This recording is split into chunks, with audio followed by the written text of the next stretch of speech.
భవతి భిక్షాందేహి 5వ భాగం. సూర్యం ప్రాక్టీసు పల్లెటూళ్ళలో పెట్టని మారం చేసి గెలిచాడు. తల్లి అతడి పక్షం వహించింది. ప్రతిరోజు తండ్రితో ఘర్షణ పడటం, తండ్రి కేకలు పెట్టడం 1 నెల గడిచింది.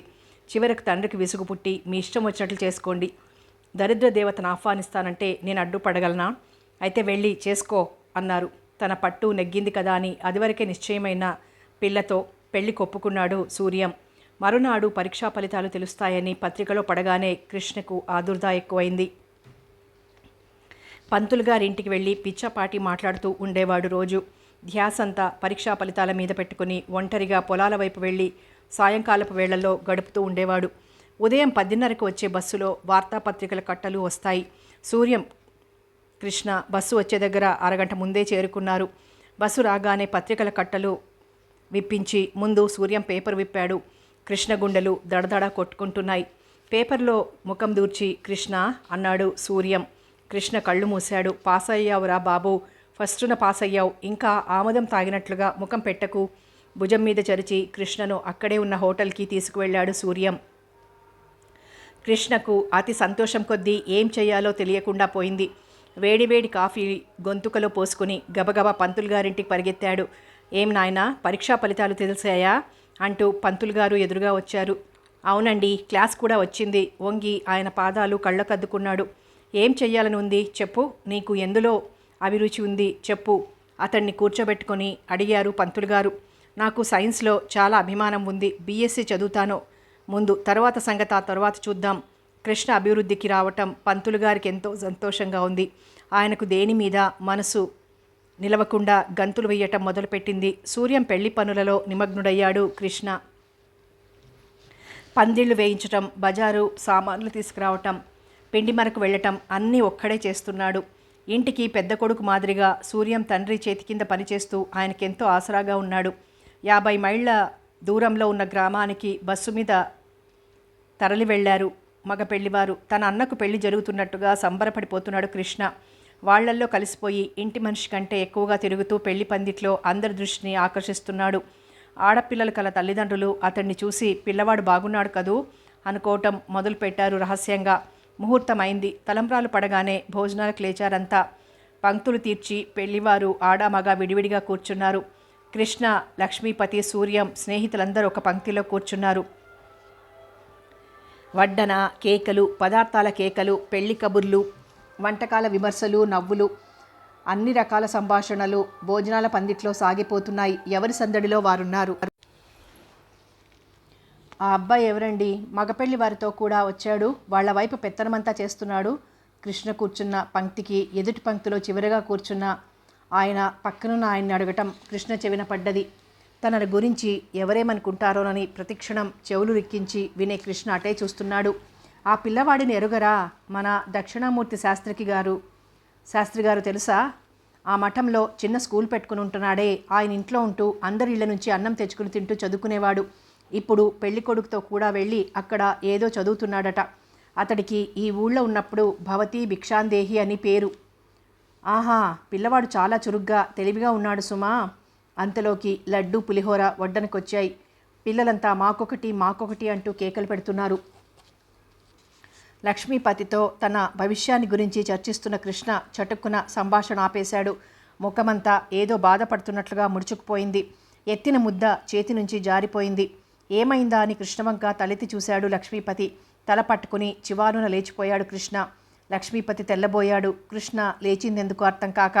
అరగంటలో భోజనాల పందిరంతా ఖాళీ అయింది. చేతులు కడుక్కుని వంటకాల విమర్శలతో తేనుస్తూ తాంబూలాలు అందుకుంటున్నారంతా. లక్ష్మీపతి కృష్ణ కోసం చూస్తూ మెల్లమెల్లగా అందరినీ తప్పించుకొని విడిదిలోకి వెళ్ళాడు. అప్పటికి 2-3 సార్లు కృష్ణ కోసం సూర్యం తండ్రి కేకలు పెడుతున్నారు. కృష్ణ ఏడి? ఆదుర్ద విడిదిలో నుంచి పెళ్లివారింటికి కూడా పాకింది. ఎవరైనా ఎక్కడైనా కృష్ణని దేనికైనా పంపించారా అని ఒకరినొకరు ప్రశ్నించుకుంటున్నారు. మాకు తెలియదంటే మాకు తెలియదు అన్న జవాబుతో ఏమయ్యాడు, అసలు భోజనం చేశాడా అని ప్రశ్నించుకుంటున్నారు అంతా ఒకరినొకరు. ఈ వార్త సూర్యం వరకు చేరింది. ఏ పని మీదైనా ఎవరైనా పంపారేమో అనుకున్నాడు. ఇందాక భోజనాల పందిట్లో భోజనం చేస్తుండగా ఏం చూశాం, తర్వాత ఏమయ్యాడో కొందరు వాళ్లల్లో వాళ్లే సమాధానపడ్డారు. ప్రతి పనికి కృష్ణ కృష్ణ ఏడర్రా అంటూ సూర్యం తండ్రి కేకలు పెడుతూ తనకు కావలసినది ఏదీ దొరక్క విసుక్కుంటున్నారు. అంతలో సర్వస్వం జరుగుతోంది. సంభాషణలు అవి పెళ్లి కూతురు వైపు పెద్ద వచ్చాడు వియ్యంకుడి దగ్గరికి. అప్పుడు జ్ఞాపకం వచ్చింది ఆయనకి తన పర్సు సంగతి. 2 కాళ్ళు ముడుచుకొని తన పక్కనే పర్సు పెట్టుకుని దాని మీద చెయ్యి వేసి కూర్చున్నాడు. ఏదరా నా పర్సు అంటూ వెతుక్కున్నాడు ఆయన. ఆయన జేబులోంచి చేతి రుమాలు వచ్చింది కానీ పర్సు లేదు. దగ్గరలో ఉన్న పిల్లవాడిని కృష్ణ కోసం పంపారు. ఎక్కడా లేడని 5 నిమిషాల్లో జవాబు వచ్చింది. తర్వాత లెక్క చూసుకుందామని ముందు ఖర్చు పెట్టండి అని పెళ్లివారితో చెప్పి కంగారుగా లేచాడు సూర్యం తండ్రి. ఆయన పర్సులో 1000 రూపాయలు, 9 100 రూపాయల నోట్లు, 100 1 రూపాయి నోట్లు పర్సు నిండుగా గుండి పట్టకుండా ఉంది. పెద్ద పెద్ద అంగలు వేసుకుంటూ ఆయన విడిదిలోకి వెళ్ళారు. కాసేపట్లో ఆయన పర్సు పోయినట్లు అక్కడ ఉన్న చిన్న పెద్ద అందరికీ తెలిసిపోయింది. పర్సు పోయింది, 1000 రూపాయలున్న పర్సు పోయింది. అందరి నోట ఇదే మాట. మరొక పావు గంటలో కృష్ణ లేడు, పర్సు లేదు. వాడి పని అయి ఉంటుంది. పెత్తనమంతా వాడిదేగా. అయినా ఎవరిని పడితే వాళ్లను నమ్మి వేలకు వేలు చేతికిస్తారా? ఆశ్చర్యపోతేనే అందరూ తలొక మాట అన్నారు. సూర్యం తండ్రికి కంగారు ఎక్కువైంది. పిచ్చెత్తినట్టుగా అటు ఇటు తిరుగుతున్నాడు. ఈ కబురు సూర్యం చెవిన పడ్డది. పీటల మీద నుంచి లేచి పలహారం చేస్తున్నవాడల్లా విడిదిలోకి వచ్చేశాడు. అందరి నోళ్లల్లో ఆడుతున్న మాటలు, విమర్శలు, అనుమానాలు విన్నాడు. కృష్ణ కోసం అన్ని గదులు చూశాడు. కృష్ణ సామాను, ఒక చిన్న పెట్టె, జంపకాన, చుట్ట అవి కూడా లేవు. ఆలోచన రహితుడై నిలబడిపోయాడు సూర్యం. హర్షవర్ధన్ తిరిగొచ్చాడు. బాబుకు జబ్బుగా ఉన్నది అనగానే కంగారు పడిపోయాడు. అతడికి ఆ గదిలోకి రావటానికే భయంగా ఉంది. అనురాధ రాత్రి పగలు బాబు పక్కనే అరవింద్కు సహాయంగా ఉంటోంది. డాక్టర్ వచ్చాడు. నేను ఒక మందు రాసిస్తాను, అది కొత్తగా వచ్చింది, మీరు బొంబాయి నుంచి తెప్పించి ఇవ్వగలిగితే మంచిది అన్నాడు. నేను తెస్తాను, రాసివ్వండి. 5 నిమిషాలలో బయలుదేరాడు హర్షవర్ధన్. టాక్సీలో విమానాశ్రయం చేరుకున్నాడు. బొంబాయికి బయలుదేరే ప్లేన్ మరో 2 గంటలకి కానీ బయలుదేరదు. ఈ లోపల టికెట్ ప్రయత్నం చేయాలనుకుంటూ లోపలికి వెళ్ళాడు. ఏమిటి ఇలా వచ్చారు అడిగాడు. వెయిటింగ్ రూమ్లో కూర్చుని స్నేహితులతో మాట్లాడుతున్న రవీంద్ర. తోటి వకీలు తన కాప్తుడు అయిన రవీంద్రను చూడగానే హర్షవర్ధన్కి ప్రాణం లేచొచ్చినట్లయింది. బాబుకి జబ్బుగా ఉంది, మందు కోసం బొంబాయి వెళ్లాలని డాక్టర్ అన్నాడు. టికెట్ కోసం చూస్తున్నాను, దొరికేటట్టు లేదు. చిన్నబోయిన ముఖం దించుకున్నాడు హర్షవర్ధన్. ఇప్పటికిప్పుడు దొరకటం కష్టం. ఎక్కడి నుండో విమానం వస్తున్నది. ప్రయాణికులంతా లేచి సందడిగా తిరగటం మొదలుపెట్టారు. హర్షవర్ధన్ ఏమీ తోచటం లేదు. తనకు టికెట్ దొరక్కపోతే ఎట్లా? బాబుకు మందెలా? అతడి తల గిర్రును తిరిగిపోతోంది. మీరు ఒక పని చేయండి, మీకు నా టికెట్ ఇస్తాను, వెళ్ళిరండి. హర్షవర్ధన్ ఆదుర్దా కనిపెట్టి జేబులోని టికెట్ తీశాడు రవీంద్ర. సంతోషం పట్టలేక దిగ్గున లేచి నిలబడ్డాడు హర్షవర్ధన్. అయితే మీరు బొంబాయి వెళ్తున్నారా? ఎందుకు అన్నాడు తబ్బిబ్బవు అవుతూ. మన రంగరాజు గారి అబ్బాయి ఇంగ్లాండ్ నుంచి వస్తున్నాడు, అతన్ని రిసీవ్ చేసుకోవటానికి. తండ్రికి ఆరోగ్యం బాగాలేదు, నన్ను వెళ్ళమంటే వెళ్తున్నాను. మరి నాకిస్తున్నారు మీకు టికెట్? మీ పని కంటే నా పని మించిందేం కాదు. బొంబాయి చూడటానికి ఇదొక కారణంగా బయలుదేరాను. తీసుకోండి, మందు తెచ్చుకోండి, మీ అబ్బాయికి తప్పకుండా నయమవుతుంది. టికెట్ చేతిలో పెట్టి భుజం తట్టాడు రవీంద్ర. విమానం ఎక్కబోతూ రవీంద్రను కౌగిలించుకున్నాడు హర్షవర్ధన్.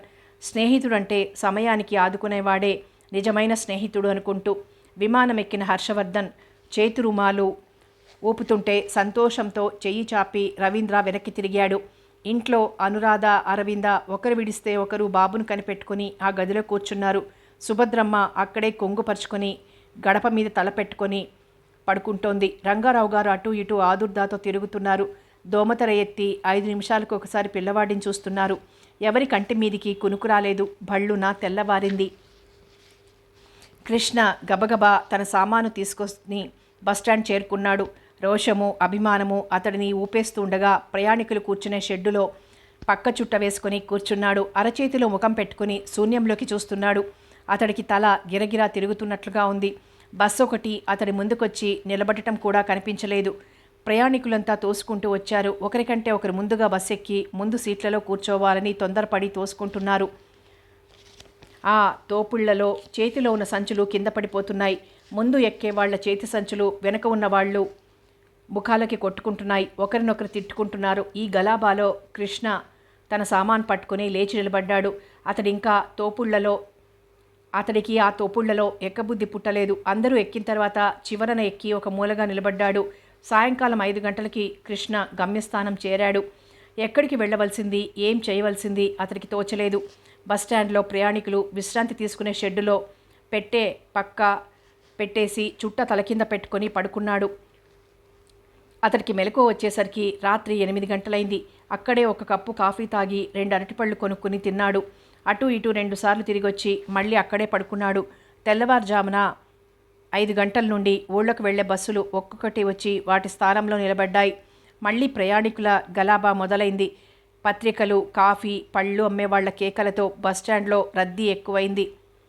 కృష్ణ పంపు దగ్గర ముఖం కడుక్కుని కాలకృత్యాలు తీర్చుకొని కాఫీ తాగి సామాన్ పట్టుకుని బయలుదేరాడు. కానీ ఎక్కడికి వెళ్ళటం? ఆ ప్రశ్నే వేసుకుంటూ సామాను చంక పెట్టుకుని తార్ రోడ్డు మీద నడవటం మొదలుపెట్టాడు. కొంత దూరం నడిచిన తర్వాత అతనికి నందగోపాల్ జ్ఞాపకం వచ్చాడు. ఇంజనీర్ గోపాలరావు కడసారి కొడుకు. 5వ ఏడు వచ్చి 4 నెలలైంది. అతడు కిండర్ గార్డెన్ స్కూల్లో వేశారు. ఆ చుట్టుపక్కల పిల్లల్ని స్కూలుకు పంపుతూ ఉండేవాడు కృష్ణ. వాళ్ళందరిలో నందగోపాల్ మీద అతడికి ప్రీతి. అందరినీ లోపలికి పంపించిన తర్వాత నందగోపాల్ని ఒకసారి ఎత్తుకుని బుగ్గలు నిమిరి లోపలికి పంపేవాడు. అతడి మాట జ్ఞాపకం రాగానే మనసులో పేరుకుపోయిన భారమంతా తగ్గి తేలిక పడ్డట్లయింది. వెనక్కి తిరిగి నందగోపాల్ ఇంటి దారి పట్టాడు. నందగోపాల్ ఇంటికి వెళ్ళగానే తలుపులు కొట్టనవసరం లేకుండా తెరిచే ఉన్నాయి. ఆ రోజు సెలవు రోజు కావటం వల్ల నందగోపాల్ తండ్రి తీరిగ్గా కాఫీ తాగుతూ పేపర్ చదువుతున్నాడు.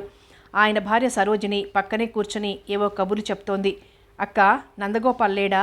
గడపలో నిలబడి అడిగాడు కృష్ణ. నువ్వా కృష్ణ? లోపలికి రా. నందు లేకేం? ఆ గదిలో పిల్లల గోల వినపట్టం లేదు. ఎక్కడి నుంచి వస్తున్నావు అన్నది లేచి నిలబడి అతడి చంకలో ఉన్న సామాను చూస్తూ. ఊరు నుంచి వస్తున్నాను. వాకిటి మెట్ల మీద నిలబడి అన్నాడు కృష్ణ. రా లోపలికి అన్నది మళ్ళీ. అంతలో నందగోపాల్ లోపల నుంచి వచ్చాడు. మామయ్య, ఎప్పుడొచ్చావు? 2 చేతులు పట్టుకుని లోపలికి లాక్కొచ్చాడు. సామాన్ అక్కడ పెట్టి కృష్ణ నందగోపాల్ని కొంచెం సేపు ఎత్తుకుని దించి, అక్క, ఈ సామాను గరాజులో ఉన్న గూట్లో పెట్టుకుంటాను, మళ్ళీ వస్తానంటూ వెళ్ళాడు. ఒక తుండుగుడ్డ సబ్బు పెట్టి చేత పట్టుకొని అట్లా 4 బజార్లు కలయిదిరిగి బజారు పంపు కింద స్నానం చేసి హోటల్కి వెళ్ళి అన్నం తిని 1 గంటకొచ్చాడు. నువ్వు భోజనానికి వస్తావని 11 గంటల వరకు కనిపెట్టుకొని కూర్చున్నానోయ్ కృష్ణ. ఎందుకింత ఆలస్యం చేశావు? నేను చెప్పటం మర్చిపోయానక్క. నా కోసం కనిపెట్టుకుని కూర్చోవద్దని చెప్దామనుకున్నాను. నాకు భోజనం అక్కర్లేదు, కానీ మీ గరాజులో ఉన్న గూట్లో నా సామాను పెట్టుకోనివ్వండి కొన్నాళ్ల వరకు అన్నాడు తల వంచుకొని. దానికేమిటో అలా అడుగుతున్నావు? ఈ సెలవులు అయిపోవచ్చాయి, ఇంకో వారం రోజులే ఉన్నాయి.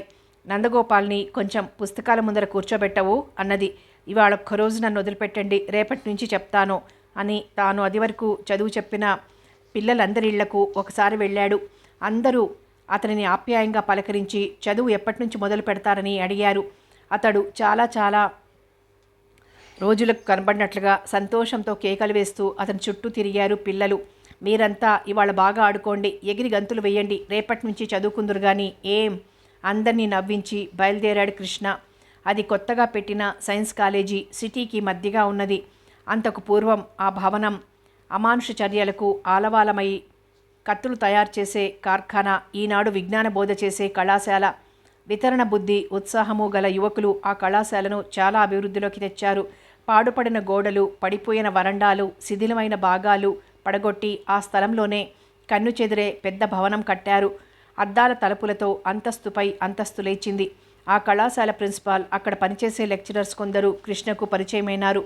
ఇక్కడ సీటుకు అప్లై చేయబోయ్, నీకు సులభంగా ఇప్పిస్తాం అన్నారు ప్రిన్సిపాల్. తన స్థితిగతులన్నీ ఆయనకు చెప్పుకోవాలని కృష్ణకు నోటి వరకు వచ్చింది. కానీ బలవంతంగా ఆ కోరికను అణుచుకున్నాడు. సీట్ ఇప్పిస్తే చాలా కృతజ్ఞుణ్ణి అంటూ 2 చేతులు జోడించాడు. సెలవులకు పూర్వం సంపాదించిన రూపాయలతో బట్టలు కొనుక్కోగా కృష్ణ దగ్గర 30 రూపాయలు మిగిలాయి. అందులో నుంచి ప్రయాణ ఖర్చులు పెట్టాడు. పోగా మిగిలిన డబ్బు భోజనానికి ఖర్చు చేస్తున్నాడు. కాలేజీ తెరిస్తే ఫీజు కట్టాలి, దానికోసం డబ్బు సంపాదించాలి. ఎట్లా? ఆలోచనలు అతడిని చుట్టుముట్టాయి. మర్నాడు ఉదయం లేస్తూనే బజారు పంపు దగ్గర స్నానం చేసి బట్టలు ఉతికి రూమ్ గోడల మీద ఆరేసుకొని నందగోపాల్ ఇంటికి వచ్చాడు. అక్క, గరాజీలో ఈ మూలకు ఒక చాప వేసుకొని 5-6 పిల్లలకి నందగోపాల్తో కూడా కూర్చోబెట్టుకుని చదువు చెప్తాను, మీకేమీ ఇబ్బంది ఉండదు కదా, బావగారు ఏమనరు కదా అభిమానంతో తల వంచుకొని అన్నాడు. కృష్ణ ముఖంలోని దైన్యాన్ని సరోజిని కనిపెట్టింది.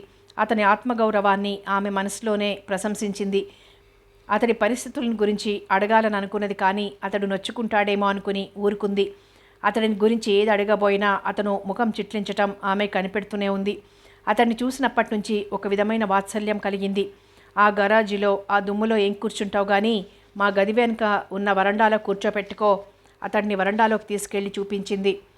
ఒక తుంగచాప పరిచింది. ఆ వరండాలో అలా 5-6 పిల్లలతో ప్రారంభమైన ఆ క్లాసు వారం రోజులయ్యేసరికి 15 మంది అయ్యారు. సెలవుల్లో వాళ్ళు మర్చిపోయిన పాఠాలన్నీ తిరిగి మళ్ళీ చెప్పాడు కృష్ణ. వాళ్ళు ముందు చదవబోయే క్లాసు పాఠాలు కూడా చెప్పటం మొదలుపెట్టాడు. ఉదయం 7 గంటలకల్లా కృష్ణ స్నానం చేసి వరండాలోకి వస్తాడు. పిల్లలు 5 నిమిషాల్లో అక్కడికి చేరుకుంటారు. 9 గంటల వరకు పాఠాలు ముగించి అక్కడి నుంచి బయలుదేరుతాడు. 10 గంటలకు భోజనం చేసి 1 గంట వరకు బస్సు రూటు లేని బజార్లలో రిక్షా తోలటం మొదలు పెడతాడు. 1 గంటకి ఏ హోటల్లోనూ కాస్త టిఫిన్ తిని టీ తాగి సాయంత్రం 6 గంటల వరకు తిరిగి రిక్షా నడుపుతూనే ఉంటాడు. ఏ హోటల్లోనో భోజనం చేసి సినిమా హాల్ దగ్గరకు చేరుకుంటాడు. రెండో ఆ టైం తర్వాత డబ్బులు జేబులో వేసుకుని ఆ రిక్షా తోలేవాడికి ఇచ్చి సరోజిని ఇంటికొచ్చి ఆ వరండా మీద నడుం వాలుస్తాడు. ఎక్కడికోయ్ అలా తిరుగుతావు, పొద్దుపోయి వస్తావేం రాత్రిళ్ళు అన్నది సరోజిని. నా క్లాస్మేట్తో అట్లా తిరుగుతూ ఉంటాను. కాలేజీ తెరిచిన తర్వాత ఇక చదివేగా అన్నాడు. ఆమెకు అతడిని గురించి తెలుసుకోవాలనుంది, చనువుగా పలకరించాలనుంది. అతడి కష్టసుఖాలు తెలుసుకొని తనకి చేతనైనంత సహాయం చేయాలనున్నది. కానీ కృష్ణ సంభాషణను లోతుకు పోనివ్వడు, తేల్చివేస్తాడు. కృష్ణ పని లేనప్పుడు వస్తూ పోతూ కాలేజీకి వెళ్ళి 4 పక్కల చూస్తున్నాడు. ఒకనాడు అక్కడి వాచ్మెన్ అడిగాడు, ఏం బాబు ఈ కాలేజీలో చదువుతావా అని. అవును, ఇక్కడంతా మంచివాళ్లేనా, నువ్వు ఇక్కడే ఉంటావా, నీ ఇల్లేది అంటూ అతడికి దగ్గరగా వచ్చి నిలబడ్డాడు కృష్ణ. వాచ్మెన్ లక్ష్మణ్ సింగ్ తలపాగా చుట్టుకుని పైజామా వేసుకుని దానిమీద షేర్వాణి వేసుకుంటాడు. నల్లటి దేహం, ఎర్రటి కళ్ళు, పెద్ద గడ్డం. మొదట చూడగానే భయంతో వెనకడుగు వేస్తూ ఉంటారు చాలామంది. ఎవరిది అంటూ కేక పెట్టాడంటే విద్యార్థులు హడలిపోతారు. ఎటువంటి తుంటరి పిల్లలైనా నమ్రతతో నేను లక్ష్మణ్ సింగ్ అంటారు నెమ్మదిగా. నేనంటే ఎవరు, పేరు చెప్పు అంటాడు గొంతెత్తి. వాళ్ళు నవ్వుతూ నా పేరు తెలియదు అంటూ చెప్పి దాటుకుంటారు. లెక్చరర్లకు కూడా అతడంటే మనసులో భయమే కానీ అధికార రీత్యా దర్పంతో చూసి చూడనట్లుగా గేటు దాటుతూ ఉంటారు. అప్పుడప్పుడు నమస్తే అని వాళ్ళ దృష్టిని తన వైపుకు మళ్లించుకుంటాడు లక్ష్మణ్ సింగ్. లక్ష్మణ్ సింగ్కి కొందరు పిల్లలంటే ఎంతో అభిమానం. వాళ్ళను ఆప్యాయంగా రాగాపోగా పలకరిస్తూ ఉంటాడు. లక్ష్మణ్ సింగ్, నా ఇల్లు చూస్తావా బాబు? కాంపౌండ్ కానుకుని ఉన్న ఒక గది ఇంటిని చూపించాడు కృష్ణకు. ఆ గది విశాలంగా ఉంది, కానీ వెనక ఒక చిన్న వరండా ఉన్నది. అక్కడ పంపు, మరుగుదొడ్డి ఉన్నాయి. అతడు వరండాలో వంట చేసుకుని గదిలో పడుకుంటాడు. లక్ష్మణ్ సింగ్, నువ్వు ఒక్కడివే ఉంటావా ఈ గదిలో? మీ వాళ్ళెవరూ లేరా? నీ పిల్లలు, భార్య ఎక్కడున్నారు? గది బయటకు వస్తూ అడిగాడు కృష్ణ. మా దేశంలో ఉన్నారు, ఇక్కడ నేనొక్కడినే. నా సంపాదనకు సరిపడా తింటాను, ఉంటాను. గడ్డం సవరించుకొని తలపాగా మీద చేతులు పెట్టుకున్నాడు. లక్ష్మణ్ సింగ్ అంతటి భయంకరమైన మనిషి అలా మాట్లాడడంతో కృష్ణకు ఒక విధమైన జాలి, గౌరవం కలిగాయి. అతడి మనసులో ఒక ఆశాకిరణం ఉదయించింది. నాకు ఈ కాలేజీలో తప్పకుండా సీట్ ఇప్పిస్తామని ప్రిన్సిపాల్ గారు చెప్పారు. నాకు ఉండటానికి ఎక్కడా చోట్లేదు. నేను కూడా నీ గదిలో ఉండొచ్చా? నీకేదైనా సహాయం చేస్తాను అతడి ముఖంలోకి చూస్తూ ప్రాధేయపడినట్లుగా అన్నాడు కృష్ణ. కృష్ణ వైపు జాలిగా చూశాడు లక్ష్మణ్ సింగ్. ఆత్మగౌరవము, నిస్సహాయత రెండూ సమపాళ్లలో గోచరించాయి కృష్ణను చూడగానే. బాబూ అంటూ కౌగిలించుకోవాలనిపించింది. అన్నం ఎక్కడ తింటావు బాబూ అడిగాడు దగ్గరగా జరిగి. అన్నమా, నువ్వు ఇక్కడ ఉండనిస్తే ఆ మూల పడుకుంటాను. మనిద్దరికి వంట నేనే చేస్తాను. అయితే నువ్వు రొట్టె తింటావు కాబోలు. నేను జొన్న రొట్టె తినేవాడిని, అది నేను చేసుకుంటాలే. పొద్దుటికి మాపటికి ఒకేసారి చేసి పెట్టుకుంటా. కృష్ణకు కొండెక్కినంత సంతోషమైంది. ఒకసారి చేతి నిండా రూపాయలు దొరికినంతగా హృదయం గంతులు వేసింది. లక్ష్మణ్ సింగ్ చేతులు రెండూ పట్టుకొని, నిన్ను చూస్తే నాకు చిన్నప్పుడు చదువు చెప్పిన మా పంతులు గారు జ్ఞాపకం వస్తున్నారు. ఆయనంటే నాకెంతో ప్రేమ, భక్తి, గౌరవం అన్నాడు. అతని కళ్ళల్లో నీళ్లు మెరుస్తూ ఉండటం లక్ష్మణ్ సింగ్ స్పష్టంగా చూశాడు. అయితే ఎప్పటి నుంచి వస్తావు? వస్తాలే, రమ్మని నోరారా పిలిచావు, కడుపు నిండేటట్లు మాట్లాడావు. ఎందుకు అడిగానంటే ఇల్లంతా శుభ్రం చేసి నీకోసం తయారుగా పెట్టొద్దు అన్నాడు గంభీరంగా కోరచూపులు చూస్తూ లక్ష్మణ్ సింగ్. ఆ కళ్ళు, ఆ ముఖం చూస్తే ఒళ్ళు జలధరించింది కృష్ణకు. కొంతసేపటికి తెప్పరిల్లి, ఎప్పుడు రమ్మంటావు అన్నాడు. రేపు పగటి వేళ వరకు గదంతా శుభ్రం చేసి ఉంచుతా, అప్పటికొచ్చేయి. భుజం తట్టాడు. మర్నాడు పిల్లలకు చదువు చెప్పిన తర్వాత తన సామాను తీసుకుపోవాలనే సరోజినితో చెప్పాడు. ఎక్కడైనా గది కుదిరిందా? దూరంగా వెళ్ళిపోతావు కాబోలు. ఇంకా పిల్లలకు చెప్పడానికి తీరిక ఉండదనుకుంటాను. ఏం? అదొక మాదిరిగా మూతి పెట్టి బ్రతిమలాడినట్లుగా అన్నది సరోజిని. లేదక్క, దగ్గరలోనే ఒక స్నేహితుడి గదిలో ఉంటాను. పిల్లలకు రోజు పొద్దున్నే వచ్చి చెబుతాను. స్నేహితులతో కలిసి ఉంటే చదువుకోవటం సులభంగా ఉంటుందని వెళ్తున్నానక్క. ఏమనుకోవు కదూ? బ్రతిమలాడినట్టుగా ఆమె ముఖంలోకి చూశాడు. నీ ఇష్టం, ఇందులో నేననుకునేదేముంది? ఎక్కడ ఉంటే నీ చదువు సాగుతుందో అక్కడే ఉండు. కానీ నువ్వు వెళ్ళిపోతానంటే నాకెట్లాగో ఉంది. నీకు మా ఇంట్లో కష్టమేమీ కలగలేదు కదా? ఏదైనా ఉంటే ఈ అక్కకు చెప్పు.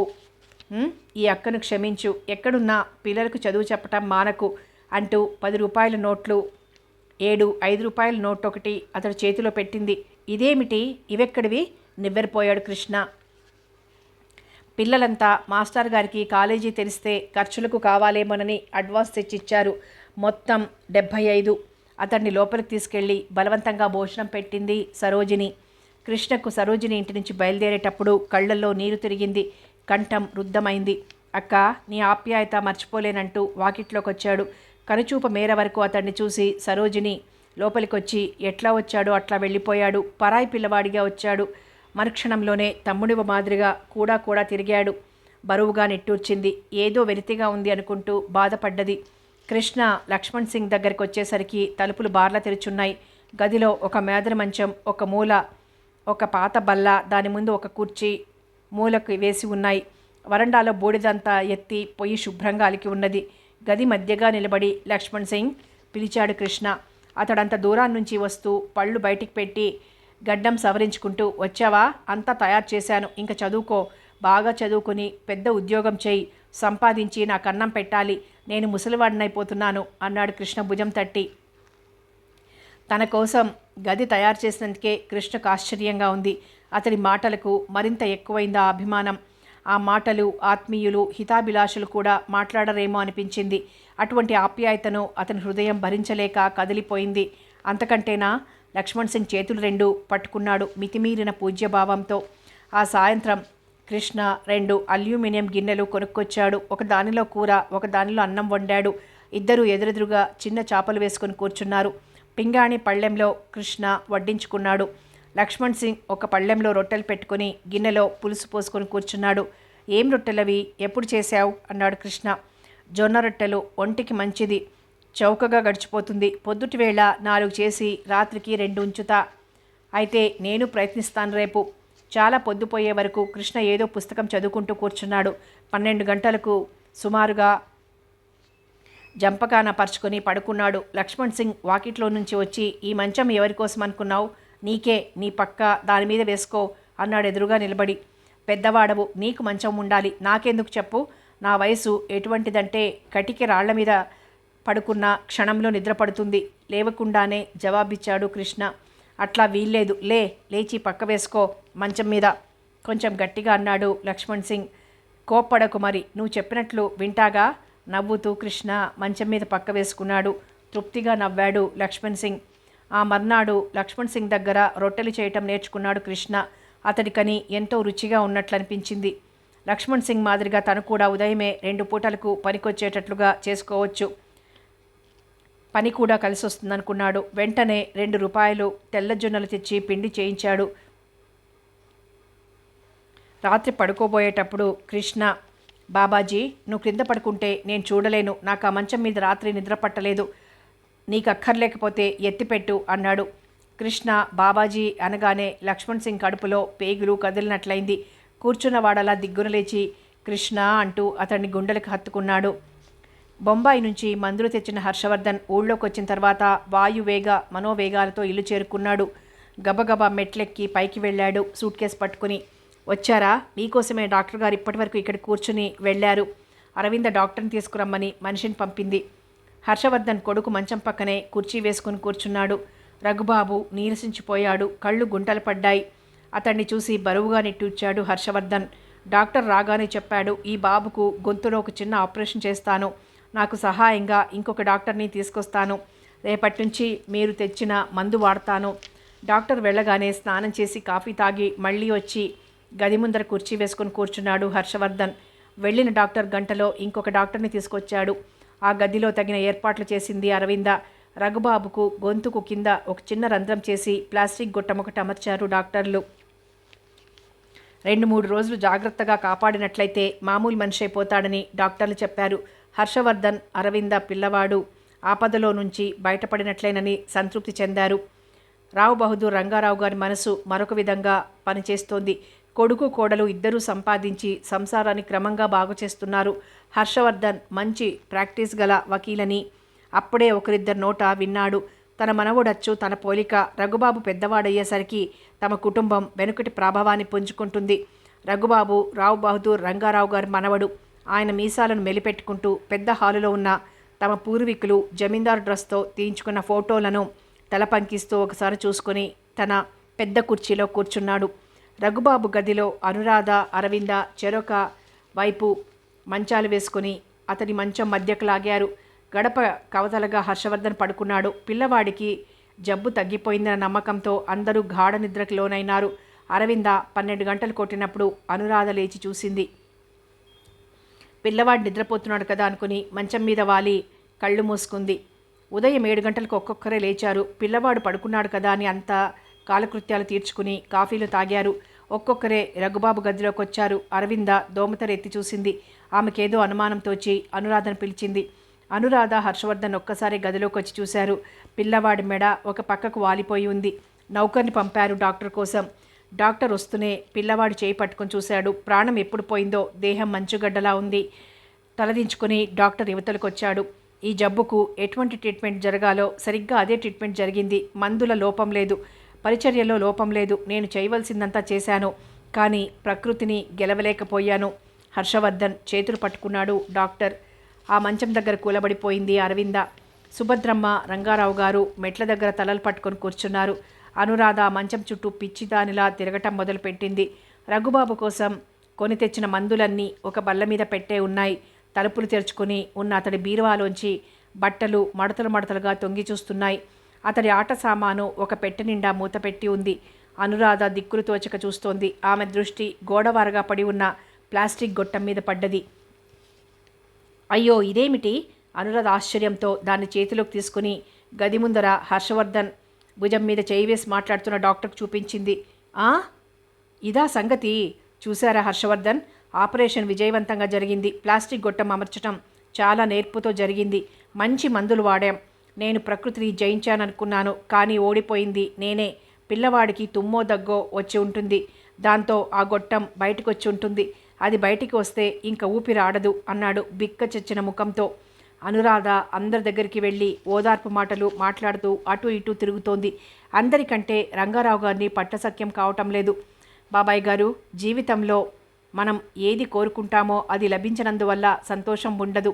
మరొక విధంగా మనసుకు ఇష్టపడదు. ఆశలు తీరుతూ ఉంటాయి. ఒక్కొక్కప్పుడు జీవితం అంటే ఆశ నిరాశల కలయిక. మీకు తెలియందేమున్నది? మీకు చెప్పవలసిన వారు, మాకు చెప్పవలసిన వారు మీరు. అనురాధ మాటలు వింటున్న రంగారావు గారికి దుఃఖం మరింత పొంగటం మొదలెట్టింది. ఆ పిల్లవాడి మీద ఎన్ని ఆశలు పెంచుకున్నానో, ఆయన ఆశా సౌధం ఎంత ఎత్తు పెరిగింది, అవన్నీ గాలిలో కలిసిపోయాయా? ఆయన నమ్మలేకుండా ఉన్నారు. వంట చేసి అందరి చేత బలవంతంగా తినిపించవలసిన బాధ్యత అనురాధ పైన పడ్డది. మనసు బిగబట్టుకొని కర్తవ్య పాలనకి పూనుకుంది అనురాధ. వాసుదేవరావు స్వదేశానికి తిరిగి వచ్చినట్టే వచ్చి 6 నెలల్లో మళ్ళా తిరిగి ప్రయాణమయ్యాడు. వెళ్ళిన తరువాత అనురాధకు ఒక ఉత్తరం రాశాడు. నా మనసు స్వస్థతగా లేదు, కళ్ళెం లేని గుర్రంలా పరుగులు తీస్తోంది. వెళ్లే ముందు ఒకసారి నిన్ను చూసిపోవాలని బయలుదేరాను. కాజీపేట జంక్షన్ దగ్గరికి వచ్చేసరికి నా మనసు మారిపోయింది. ఏం చెయ్యను? మనసును అదుపులో పెట్టుకోలేని బలహీనుడిని. అనురాధ, నన్ను చూసి మోసపోయావు. అందుకే నిన్ను చూస్తే నాకు జాలి. నేను చేసిన తప్పే నన్ను దహించి వేస్తోంది. దేశాలన్నీ తిరిగి మనసును శాంతింప చేసుకోవాలని ప్రయత్నం చేస్తున్నాను. ఎప్పటికైనా మామూలు మనిషిని కాకపోతానా అన్న ఆశ పీడిస్తోంది. త్వరలోనే నిన్ను చూడగలను అన్న కాంక్షతో బ్రతుకుతున్నాను. నీ వాసుదేవరావు. అనురాధ ఉత్తరం చదువుకుని నిర్విణ్ణురాలైంది. వాకిట్లో చెట్టు కింద కూర్చోటానికని కట్టిన గట్టు మీద చతికిలబడ్డది. ఆమె మనసు ఆలోచించే శక్తిని కోల్పోయింది. కన్నీళ్లు ఎప్పుడో ఇంకిపోయాయి. అలా శూన్యంలోకి చూస్తూ ఎంతసేపు కూర్చుందో. అరవింద పంపిన నౌకరొచ్చి పిలవగా ఉలిక్కిపడి లేచింది. అమ్మగారు పిలుచుకురమ్మన్నారు. అప్పటికి అరగంట నుంచి అనురాధ వైఖరి అంతా చూసి చెమ్మగిలిన కళ్ళు తుడుచుకుంటూ నిలబడ్డ తల్లి దగ్గరగా వచ్చి వెళ్ళమ్మా, అరవింద ఎట్లా ఉన్నదో చూసిరా పో అంటూ ఆమెను లేవదీసింది. బరువుగా నిట్టూర్చి బయలుదేరింది అనురాధ. వాకిటి వరండాలో రంగారావు గారు దీర్ఘాలోచనలో మునిగిపోయి ఉన్నారు. గదిలో మంచం మీద అరవింద పడుకుని ఉంది. ఆమె దేహం శుష్కించిపోయింది. చూపులలో కాంతి లేదు. కాయలు కోసిన చెట్టులా వెలవెలపోతోంది. మొదలు కోసిన తీగలా వాడిపోయి ఉంది. ఆమెను చూడగానే అనురాధకు దుఃఖంలో తనకొచ్చిన కష్టం, అరవిందకు కలిగిన కడుపు శోకం రెండూ మిళితమైపోయాయి. అనురాధ గద్గద స్వరంతో పిలిచింది సుభద్రమ్మ. కన్నీళ్లతో తలెత్తి చూసింది అనురాధ. అరవింద ఎంగిలిపడి 4 రోజులైంది. నువ్వు వచ్చి కాస్త ధైర్యం చెప్పి భోజనానికి తీసుకొస్తావని పిలిపించాను. అరవిందకు ధైర్యం చెప్పకపోగా నువ్వే దాన్ని హడలగొడుతున్నావు. లే, అరవిందను స్నానానికి లేపు. సుభద్రమ్మ అనురాధను లేవదీసి కూర్చోబెట్టింది. చెదిరిన తల వెంట్రుకలు సర్దుకుంటూ అనురాధ అరవిందను మెల్లగా లేవదీసి స్నానాల గదిలోకి పంపింది. ఆమెను బలవంతంగా భోజనాల ఇంట్లోకి తీసుకుపోయి పీట మీద కూర్చోబెట్టింది. అరవింద, ఇవాళైనా నువ్వు ఒక మెతుకు కొరక్కపోతే నా మీదొట్టు. అనురాధ అన్నం కలిపి ముద్ద చేసి అరవింద చేతిలో పెట్టింది. కన్నీళ్లు కారుస్తూ 4 ముద్దలు మింగింది అరవింద. కూర్చున్నట్లే కూర్చుని అరవింద దిగ్గును లేచి, అత్తగారు ఆయన ఏరి? ఆ మాటల్లో ఎంతో ఆదుర్ద పొడసూపింది. నిన్ను చూస్తూ వాడు నీరు కారిపోతున్నాడు. బలవంతంగా గ్లాసుడు కాఫీ ఇచ్చి కోర్టుకు పంపాను ఇవ్వాళ్లే. సుభద్రమ్మ అరవింద చేత గ్లాసుడు మజ్జిగ తాగించింది. అరవింద కాళ్ళు ఈడ్చుకుంటూ లేచి గదిలోకి వెళ్ళింది. ఆమె వెంట అనురాధ వెళ్ళి, నువ్వు మళ్ళీ మంచం మీద పడుకోకు, లేచి ఇవతలికి రా, కబురు చెప్పుకుందాం. తురాయి చెట్టుకున్న ఎర్రటి పూలు మనసుకి ఆహ్లాదాన్నిస్తాయి. చూడు ఎర్రగా ఎంత బాగున్నాయో. ఇద్దరు అటూ ఇటూ తిరిగి ఒకచోట కూర్చున్నారు. అరవింద, మనం చిన్నప్పుడు ఎట్లా ఆడుకున్నామో జ్ఞాపకం ఉన్నదా? నా చిన్ననాటి స్నేహితురాలు సీతారామమ్మ భర్తకు హైదరాబాద్లో ఉద్యోగం. అలా సీతారామమ్మ నేను మళ్ళీ స్నేహితులమయ్యాం. ఆమెకు ఒక ఆడపిల్ల బొద్దుగా వాగుంటుంది చెప్పుకుపోతోంది అనురాధ. మీ వారు తిరిగి ఎప్పుడొస్తారు అడిగింది అరవింద. అనురాధ కనుబొమ్మలు చప్పున ముడిపడ్డాయి. ఆయన రాను వచ్చారు, మళ్ళీ వెళ్ళను వెళ్ళారు. ఎప్పుడొచ్చారు? చెప్పలేదే నువ్వు. మళ్ళీ ఎక్కడికి వెళ్ళారు? ఈసారి నువ్వు కూడా వెళ్తావేమో అనుకున్నాను. ఎలా చెప్పను, ఏమని చెప్పను? ఆయన ఈ ఊరు రాలేదు, హైదరాబాద్ వెళ్ళారు. మళ్ళా అట్నుంచి మేనత దగ్గరికి వెళ్ళి పొలాల మీద వచ్చిన డబ్బు తీసుకొని అట్నుంచి అట్టే వెళ్ళిపోయారు. నాకు మాత్రం ఒక ఉత్తరం రాశారు. పెళ్లినాటి షరతులను గురించి తప్ప మిగతా విషయాలన్నీ అరవిందకు చెప్పింది అనురాధ. పిల్లవాడిని గురించి దిగులంటావా ఆయనకి అడిగింది అరవింద. అరవింద, పిల్లల గురించిన దుఃఖం తల్లికి ఎక్కువగా ఉంటుందా, తండ్రికి ఎక్కువగా ఉంటుందా? మనిషిని బట్టి ఉంటుంది. ఎంత దుఃఖమైనా 4 రోజుల్లో మర్చిపోయే తల్లులు ఉన్నారు. జీవితమంతా మర్చిపోలేని తండ్రులు ఉన్నారు. ఆ సంఘటన జరిగిన తర్వాత ఆయన మొహంలో నవ్వు చూడలేదు అరవింద. ఆయన ముఖం చూస్తే కడుపు తరుక్కుపోతుందనుకో. పోలీస్ రిపోర్ట్ ఇచ్చారు, పత్రికా ప్రకటన చేశారు, ఎన్నో ప్రయత్నాలు చేశారు, లాభం లేకపోయింది. 10 ఏళ్ల మాట అనుకో. ఇందులో నా తప్పు కొంత ఉంది. అందుకే నా మనసుకింత కోత. ఆపుకోలేక ఏడ్చింది అనురాధ. అనురాధ ఏడుపుతో తన దుఃఖాన్ని అణుచుకుని, నువ్వు చిన్నప్పుడు అందరిలా కాకుండా అసాధారణ జీవితం కావాలనుకునే దానివి జ్ఞాపకం ఉన్నదా? అరవింద అనురాధ కన్నీళ్లు తుడిచింది. అసాధారణమే కోరుకున్నాను, అట్లాగే అయింది. జీవితమంతా కొత్త కొత్త మలుపులతో సుళ్ళు తిరుగుతోంది అంటూ పట్టలేని ఆవేదనతో పూసగుచ్చినట్టుగా అంతా చెప్పి, నా జీవితం ఏ విధంగా ముగుస్తుందంటావు అరవింద? కొంగుతో కళ్ళొత్తుకుంది అనురాధ. ఎంత వేదనను కడుపులో దాచుకున్నావు అనురాధ? కుర్చీలో నుంచి లేచి అనురాధను గుండెలకు అదుముకుంది అరవింద. సాయం సంధ్యవేళ సూర్యం అలా పొలాల వైపు వెళ్ళొస్తూ దక్షిణామూర్తి శాస్త్రి గారింటికి వెళ్ళాడు. ఏం సూర్యం, హైదరాబాద్ ప్రయాణం ఎప్పుడు? కృష్ణ వెళ్ళేటప్పుడు చెప్పనైనా చెప్పలేదు ఈసారి అంటూ సూర్యానికి కూర్చోటానికి చిన్న చాప వేశాడు. కృష్ణ మాట రాగానే సూర్య ముఖం నల్లబడ్డది. తన పెళ్లిలో అతడికి జరిగిన అన్యాయం కళ్లకు కట్టినట్లయింది. ఏం నాయనా మాట్లాడావు? కృష్ణ ఏమైనాడు? పరీక్ష పాస్ అయినట్టుగా చెప్పాడు. వెళ్ళేటప్పుడు నాతో చెప్పిపోతానన్నాడు, మళ్ళీ రాలేదు. పంతులు గారు, సూర్యం గొంతు బొంగురుపోయింది. మా ఇంటిలో కృష్ణకు అవమానం జరిగింది. ఎవరో ఏదో అన్నారని రోషం వచ్చి భోజనం చేస్తున్నవాడలా లేచిపోయాడు. ఆ పెళ్లి సందడిలో మా నాన్న 1000 రూపాయల పర్సు మాయమైంది. అందరూ తల ఒక మాట అన్నారు. శాస్త్రి సూర్యం మాటలకి చాలా బాధపడ్డాడు. కృష్ణ మనసు నువ్వింకా గ్రహించినందుకు చాలా విచారంగా ఉంది.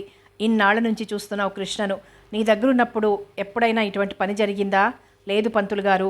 ఆ 1000 రూపాయల పర్సు తీసిన వాళ్ళు అప్పుడే బయటపడ్డారు. అప్పటి నుంచి నాకు చాలా బాధగా ఉంది.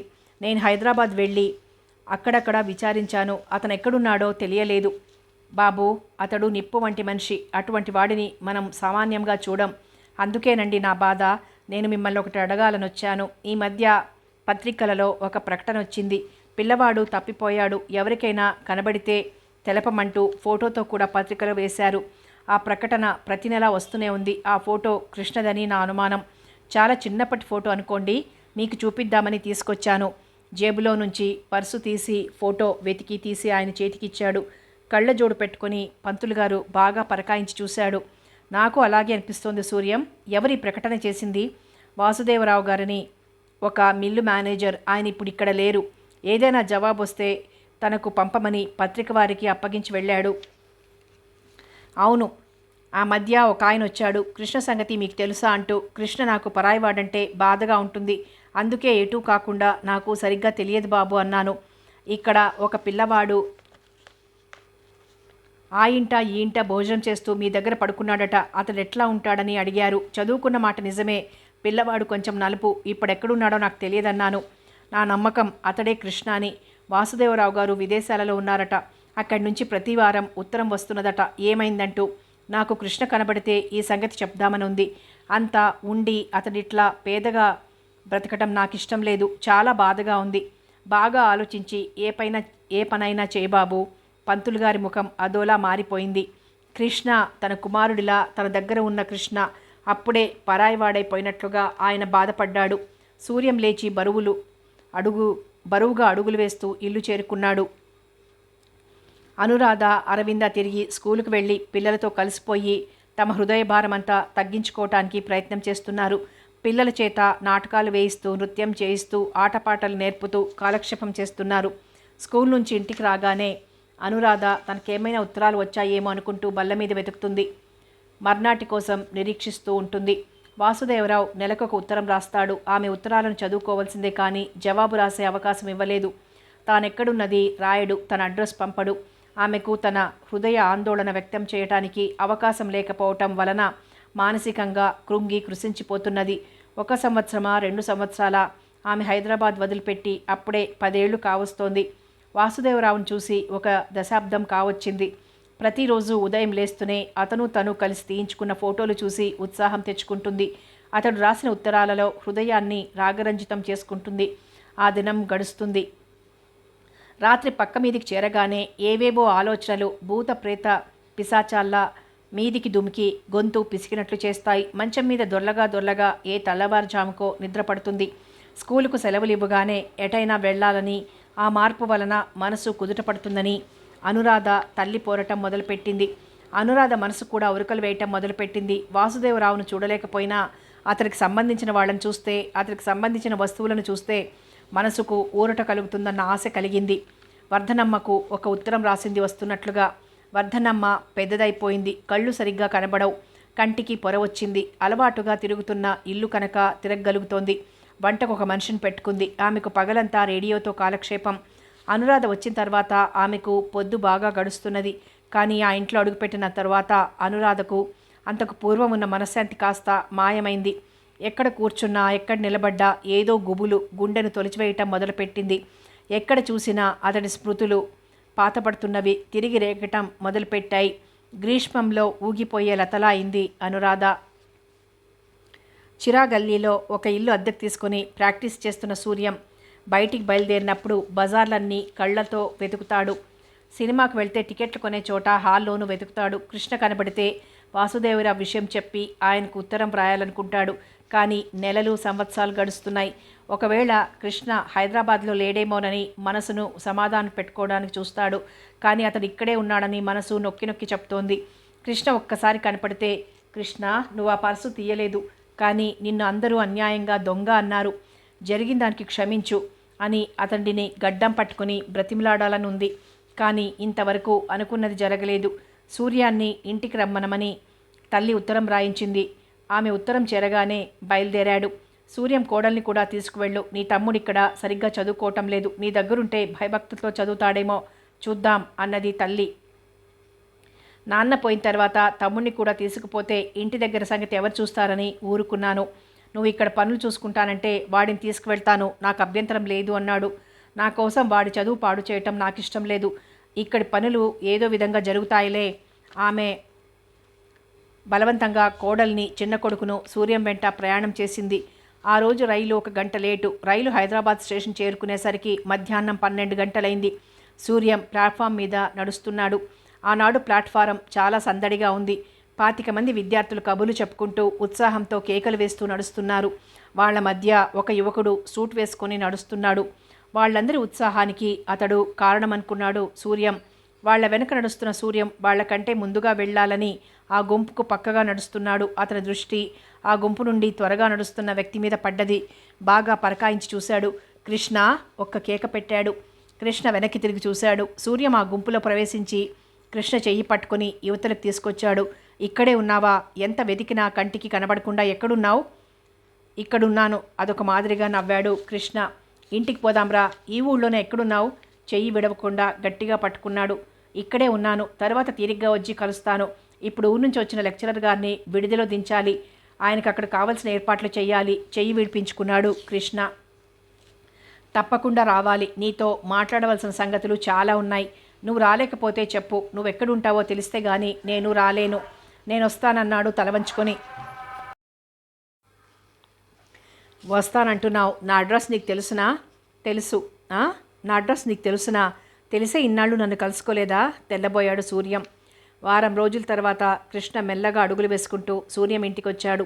ఎదురుగా వెళ్ళి 2 చేతులు పట్టుకుని లోపలికి తీసుకొచ్చాడు సూర్యం. కృష్ణ, మా నాన్న చాలా తొందరపడ్డాడు. ఆ సందర్భంలో అందరూ తలా ఒక మాట అన్నారు నిన్ను. కానీ ఆ మర్నాడే నిజం బయటపడ్డది. మా చిన్నాయన గారి కొడుకు తీశాడు. ఎవరికైనా అన్యాయంగా దొంగతనం అంటగడితే మనసు బాధపడుతుంది కదా. ఏమిటి నువ్వనేది? దొంగతనం ఏమిటి? ఇంట్లో ఏమైనా పోయిందా? సూర్యం మాటలకి ఆశ్చర్యపోయాడు కృష్ణ. అయితే నీకు ఆ దొంగతనం గురించి తెలియదన్నమాట. నాన్న పర్సు పక్కన పెట్టుకుని పెళ్లి పందిట్లో ఎవరితోనో మాట్లాడుతున్నారు. ఎవరూ చూడనప్పుడు మా చిన్నాయన గారి కొడుకు తీసుకున్నాడు. ఆ సందర్భంలో అందరూ నువ్వే ఆ పర్సు తీసావన్నారు. అందులో నువ్వు హఠాత్తుగా ఎవ్వరికీ కనబడకుండా వెళ్ళిపోయావు. అయ్యయ్యో, ఆ దొంగతనం కూడా నా మీదకి వచ్చిందా? ఆ అవమానం కూడా కొంచెం సేపు అయితే పొందేవాడినన్నమాట. ఆశ్చర్యపడ్డాడు కృష్ణ. ఇంతకు నువ్వెందుకు అలా వెళ్ళిపోయావు కృష్ణ? నువ్వు వెళ్ళిపోయిన తర్వాత చాలా రోజులు నాకు పిచ్చెక్కినట్లయింది బ్రతిమలాడాడు సూర్యం. నేను అడుక్కుని తింటూ బ్రతికేవాడిని. నన్ను చూడగానే అందరికీ ఆ సంగతి జ్ఞాపకం వస్తుంది. ఆ విషయం అందరిలో బయట పెడితే గానీ వాళ్లకు తృప్తిగా ఉండదు అన్నాడు తల వంచుకొని. కృష్ణ మనసుకు కష్టం కలిగించే మాట ఏమిటో సూర్యానికి తెలుసు. అటువంటి మాట విన్న తర్వాత అతడు వారం రోజుల పాటు బాధపడతాడు. అయితే కృష్ణ, ఎవరో అన్నమాటకు నన్ను శిక్షిస్తావా? ఆప్యాయంగా కృష్ణ భుజం మీద చేయి వేశాడు సూర్యం. నేను అటువంటి వాతావరణంలో మరి ఉండలేకపోయాను.